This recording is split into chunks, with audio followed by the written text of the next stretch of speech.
Kui sa armastad teravat toitu, siis see video meeldib sulle, sest ma näitan sulle, kuidas valmistada chili con carnet. Lähme!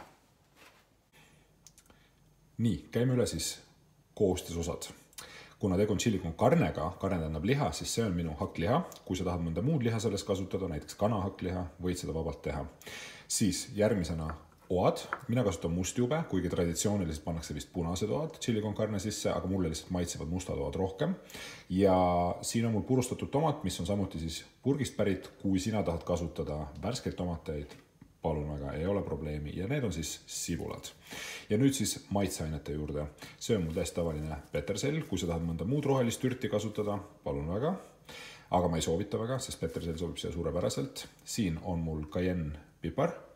Siis kardio südamesool, mis on siis vähendatud naatriumi sisaldusega. Siin mul on selline maitseaine. Ma ei hakka seda hääldama, sest ma ei ole kindel, et ma seda õigesti teen.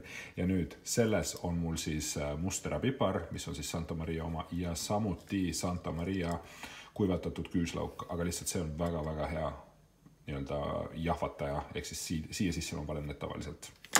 Nii et hakkame nüüd valmistama.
Ja nii lihtsalt valmiski imemaitsev, mõnusalt vürtsikas chili con carne, mida sa võid nautida riisi, kartuli, tatraga, pastaga või lihtsalt niisama.